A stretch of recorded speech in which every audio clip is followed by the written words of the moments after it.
www.calagtour.org, so you might want to look at that for more information about agritourism. So what is agritourism? What's in a name? So agritourism, ag tourism, agricultural tourism. You could also have nature tourism, nature-based tourism, wildlife tourism, ecotourism, geotourism, rural tourism.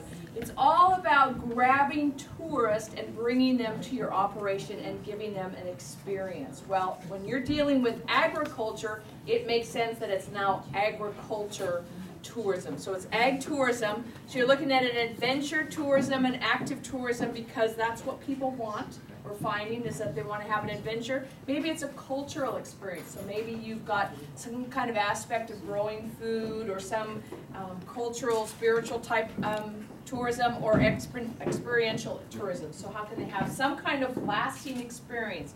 So if you have a goat dairy, maybe they milk the goat, they make the cheese. So they have an experience, they learn about food, and so you look at the definition by what it is, it's any income generating activity conducted on a working farm or ranch for the enjoyment and education of visitors. Agritourism includes the interpretation of nature, culture, historical, and environmental assets of the land and the people working it. So it's this whole encompassing experience, taking land, experience, and product and putting that all together and selling it. So you look at experience, demonstration, tours, festivals, facilities, value-added products, and much more. So when you think about going to a pumpkin patch, did you really think about it as being ag tourism? And that's agriculture, and people are coming there for an experience. Maybe the experience is they get in and then they do a jumpy, but they're also buying a pumpkin that you raised that's an agriculture product. Maybe they do a hay ride, maybe they tie in wine tasting with cheese. Maybe you get on a canoe and go canoeing down the river or the estero along agricultural operations. And so this whole thing about experiences, demonstrations, tours, festivals, whatever you're looking at. So agritourism activities offered by California operators, and this was through a survey done by the University of California. Most people are doing like direct sales, so farm stands, the U-picks, the corn mazes, so those kind of things. Some people are doing tours, so they're looking at school groups, it's usually seasonal.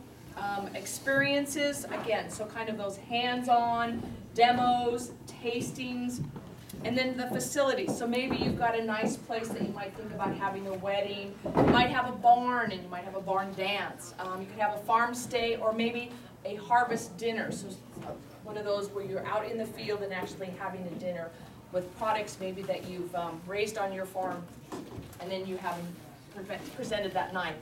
So of course, obviously the godfather of tourism would be the winery. So we're looking at wineries are remarkably effective magnets for tourism. So why not take advantage of that? We have this beautiful wine growing area. Why not partner with the winery? Why not bring wines to your operation? So America's experiential consumers particularly attracted to the personal connection, the artesian atmosphere, the rural environment, and the beautiful California's wineries and vineyards. Well, we're sitting right in the heart of that, so why not really take advantage of that? So we all know about the wine industry. Now, this isn't about wine here, but we know that it's a huge industry, and so it's the fourth largest in the world. This 2.5 billion bottles, a lot of money, annual tourism experiences. We have, around California, I don't know what you're doing over there, Tori. 500,000 acres of vineyards. It's a big business, and so we're sitting in the heart of this very unique wine country, so why not take advantage of that in the sense of using that for agritourism? So gross revenue for Marin and Sonoma County agritourism operations, and this was again through that survey that was conducted by UC. We have people that in the North Bay, that's the blue, probably the largest in the North Bay are making less than $25,000. Very few making over $100,000, and obviously throughout California, the majority of them are $25,000 or less. Yeah. And this is from 2009. So 2009. Grown. I'm sure it's grown because this is really increasing a lot. you know, less than 25,000, 25,000, it's a nice income. So depending on what you do and how you market yourself, it could be a value added to your operation. So yes, you're right. Pardon me? No. No. So, no, this was just agritourism without wineries. So a few local examples. Well, you heard from Deborah today. Canvas Ranch is doing one. Chancellor's Guest Ranch and Stables, that's a horse riding facility. Klaus Lowski, I'm sure you're all familiar with that. There's a lot of value added there. Terra Firma Farms, they're down right at the Sonoma-Marin border. She does a lot of tourism. Laguna Farms, McClellan Dairy, another one of our masters. She does tours, pumpkin patches, and you're going to hear from Tori about some of his examples. So what? I didn't make a slide. You didn't make a slide on yours? I didn't make that. Oh, you didn't make the list. Well, I don't know what to tell you. I have to put it in the notes. So what we're finding, Alex and I have been working on agritourism things, and what we're doing is working with the tourism board, and what they're saying is people want to have experiences. They don't want to just come to the farm and walk around, that's an experience, but they want that added experience. So my big joke is that they also want to, when they go to the dairy farm and then they're going to go to the goat farm afterwards, they want a zip line from the dairy farm to the goat farm. So it's that whole idea of making it kind of an adventure. Yeah. Stephanie, in your research, do you see these experiential items as separate revenue streams, or these are being done in support of driving traffic, brand recognition to other primary revenue streams? It's all the above. So for example, if you have one tour or a couple of tours a year, you want to have a product that you can brand so that when they come to your operation, and a lot of these people are coming from outside the state. So right then and there, they're not going to buy a lot of cheese, or they're not going to buy a lot of produce or value-added products. But you want them to taste it while they're there, to really love it, and then be able to ship it to them later. So it's that branding of your product for either sales right then, and if they're not local sales, then sales via internet. What sort of permits or licenses do you have to have for giving tasters and cooking for your guests? Good question, and at 1 o'clock you'll get all those answers. And it's very true. I mean, we talk about all these things and value added and doing different things on your operations, and then it comes with the reality check of there's a lot of permits. Right. So Karen's going to address that. So hold that question, so that's good. So we're looking, so ideally these adventures people are looking for, they're active, they're social people, enjoy travel, outdoor activities, dining, cooking, entertaining at home. They want they have some level of affinity with the land through gardening and local foods, but really they don't get their hands dirty and different things like that because they just don't, they're urban folks. So you want to take this knowledge and brand stories to share as part of their experiences so they remember who you are, they look for your product, maybe they come back again, depending on what kind of agritourism operation you decide to have. So travel trends, really this nature and adventure are increasing. I'm working with the Sonoma County Tourism Board. They want itineraries so bad. They know people come and they do the wineries, maybe 1-2 days, then they want something else. What can we do now? Can we go out to a farm? Can we do a tour that involves going and picking some fruit, then going to some other place like a cheese, and then going to a third place and making the fruit and the cheese into something. So this whole kind of picking and growing and eating, and then maybe pairing it with wine. So it's this whole thing that they're looking for, these itineraries. So the Ag Spin is California and Sonoma County ranches and farmers offers this unique blends of nature, tradition, and outdoor adventure to a close-to-home setting. So you're looking at bringing people from either the Bay Area, so the San Francisco area, or as the Tourism Board has told us, they're coming from the Midwest, New York, and Texas, which are all kind of like funny, but areas that we think about coming here. But these are folks that really have some background with agriculture, and they want to connect. So they want to talk to the farmers. They want to hear what your stories are in California. And so there's another opportunity to share stories with different agriculture operations. There's a like I was just saying, there's an increased demand for this multi-activity trips.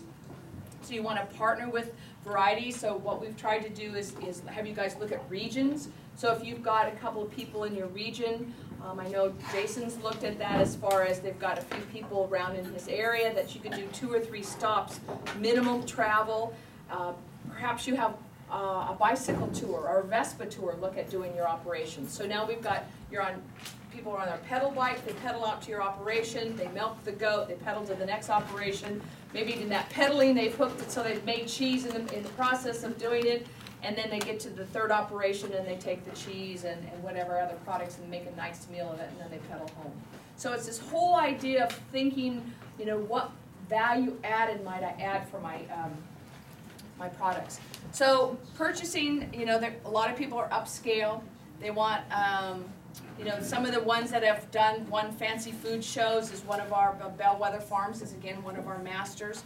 So another place to do some of these value-added things, as you know, is farmers market. So again, getting that recognition into the farmers market, and then maybe having people come out to your farm and experience what they've been buying from you all along.